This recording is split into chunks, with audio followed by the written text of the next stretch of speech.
Nessa quarta pequena gravação, eu vou falar de um dos temas que eu anunciei no primeiro dia, que tem a ver com duas concepções básicas de gramática, a chamada normativa e a chamada descritiva.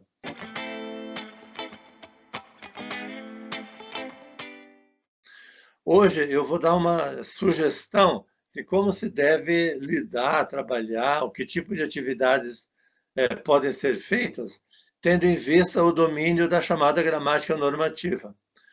Para falar em termos, digamos, correntes, comuns, para que os alunos aprendam a escrever corretamente. O meu interesse é basicamente a escrita. E quero deixar claro que não estou discutindo aqui, ou nem sugerindo, escrita no sentido de ela ser ou multimodal ou não, mais antiga ou mais moderna, etc. Porque o meu problema aqui não é propriamente o texto escrito, e muito menos a questão do gênero, e muito menos a questão das novas tecnologias. O meu problema daqui é a gramática. Isso é como ensinar a gramática num dos sentidos de gramática, que é, vou repetir, o de escrever, o de falar, mas basicamente de escrever corretamente. A tese básica que eu defendo, e que não é original minha, vem de coisas que eu li, de experiências de participação em bancas, de leitura de experiências e assim por diante. A sugestão, resumindo, é a seguinte: arranque um texto escrito dos seus alunos. Hoje isso seria relativamente fácil, bastaria criar um grupinho de Facebook e pedir para que houvesse trocas ou de WhatsApp, e aí pegar uma dessas trocas e operar em cima dela, trabalhar com ela, colocar no quadro, qualquer coisa assim. Eu vou me referir mais a uma escola tradicional, mais, digamos assim, pobre, com alunos que não têm muita grana nem muito equipamento. É uma escola que funciona à base, digamos, de uma redação com lápis e papel, com caneta e papel, e um quadro negro. Então, a dica dê um jeito de que os alunos escrevam alguma coisa. Pode ser um texto maior, um texto menor, pode ser a partir de um pequeno debate, pode ser a recontagem de uma história. Dado isso, recolha essas redações e ou ponha uma inteira no quadro, ou ponha trechos, frases que chamam a atenção por alguma razão no quadro negro e peça para os alunos, vou usar um termo quadrado, corrigirem, opinarem se aquela versão está correta ou se não está correta. O objetivo fundamental, primeiro de todos, é corrigir o texto, isso é, torná-lo padrão, correto, sem pensar muito num texto elegante, sofisticado, qualquer coisa desse tipo. Depois que o texto estiver corrigido, revisto, a gente pode eventualmente operar sobre ele e acrescentar outras coisas, isso é, introduzir outros aspectos, ou sofisticar o texto, digamos assim. Eu vou dar um exemplo como exemplo, um texto que eu encontrei uma vez num jornal. Na verdade, eram vários textos sobre o mesmo tema, e que estão tratados nesse livro, a partir do qual eu estou dando essas pequenas aulas, que se chama Questões de Linguagem, editado pela Parábola. Lá esses textinhos estão mais detalhados e as sugestões estão mais explícitas. Eu quero, então, comentar hoje um texto, dar uma aula, digamos assim, sobre ele, sugerir que haja uma aula sobre ele, mais ou menos nos seguintes moldes. Primeiro, copiar esse texto no quadro, ou se todo mundo tiver acesso a ele no celular, que ele fique no celular. Segundo, ler esse texto de maneira a fazer sentido.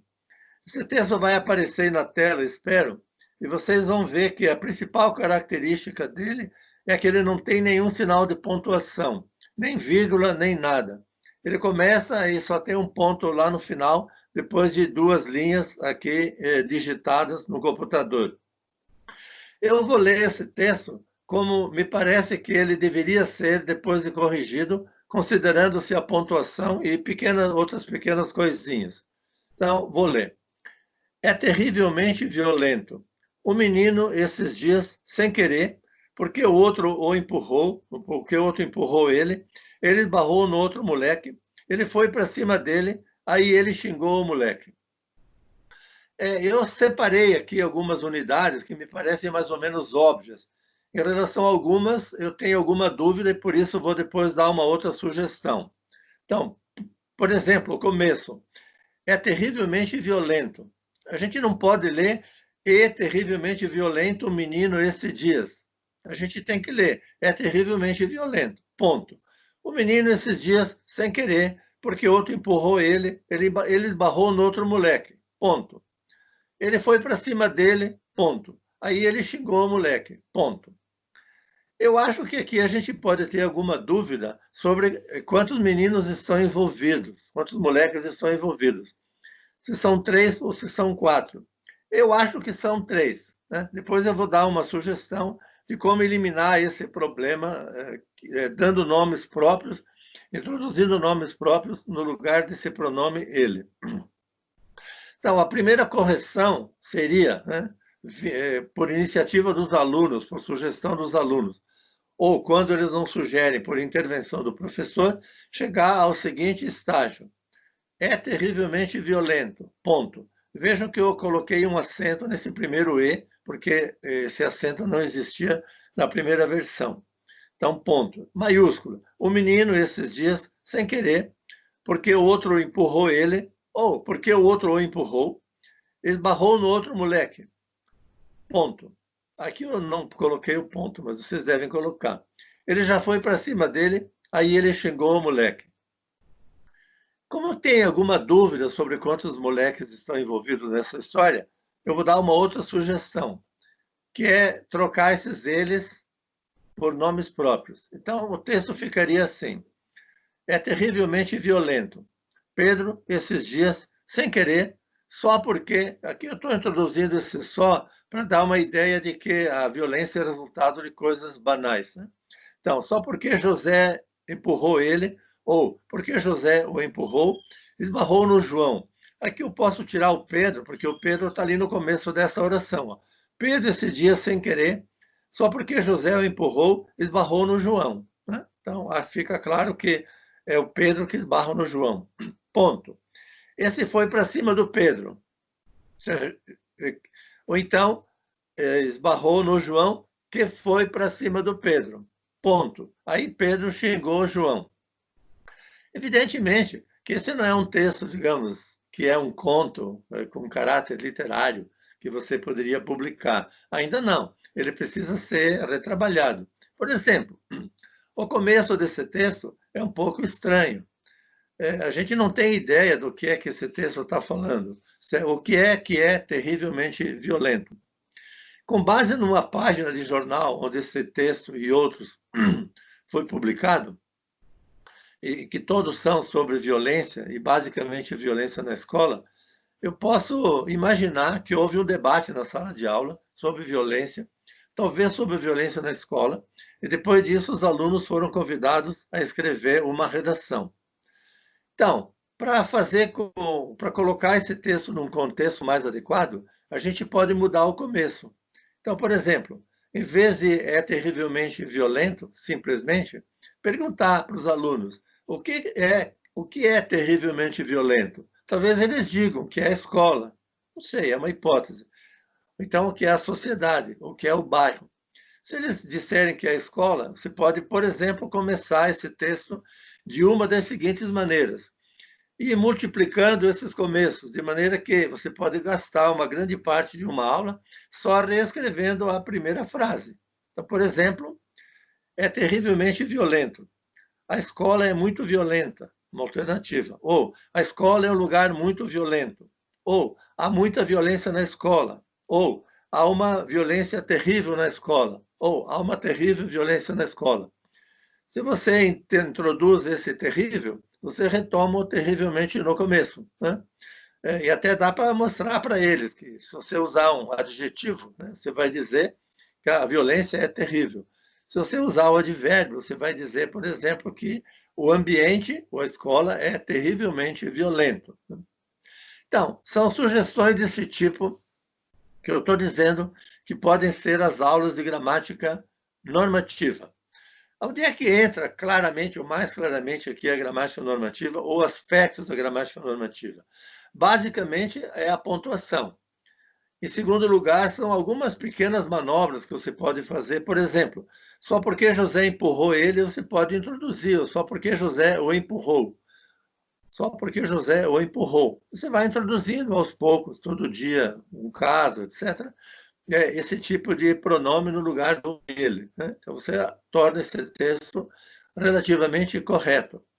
Vejam que não tem muita intervenção para fazer. Por quê? Porque esse texto não tem muito erro. Tinha um lá em cima, querer escrito sem R no final, que é uma razoável evidência de que o aluno escreve sem o R no final, porque ele não fala esse R no final, ele fala querer. Aliás, se vocês ouvirem essa minha aula, de novo, vocês vão ver que eu não usei, provavelmente, nenhum R de infinitivo. Ou seja, esse R de infinitivo, hoje, a rigor, não existe mais. Um segundo exemplo que eu queria dar, não muito longo, que também é de reescrita, mas seria um outro objetivo e buscaria, digamos, considerar outras questões, que é pegar um texto antigo, eu vou exemplificar aqui com um texto do século XIV, que eu encontrei na Antologia Nacional, na famosa Antologia Nacional, e que poderia ser, então, digamos assim, reeditado, reescrito. Isso que foi escrito assim no século XIV, como seria escrito hoje? Então, o texto é esse aqui, ó. Quando foi morto o rei Balduí, o voador, reinou seu filho que houve nome Leir.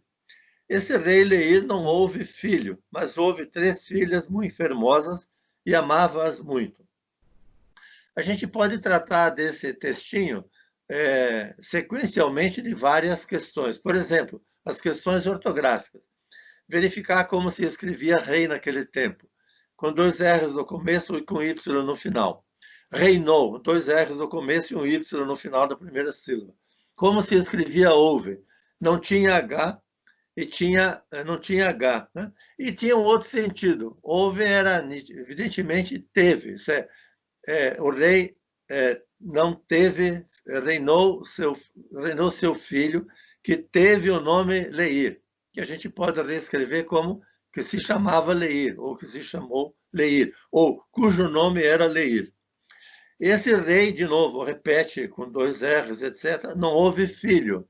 Então, houve nome e houve filho. A gente vê claramente que o verbo haver mudou de sentido.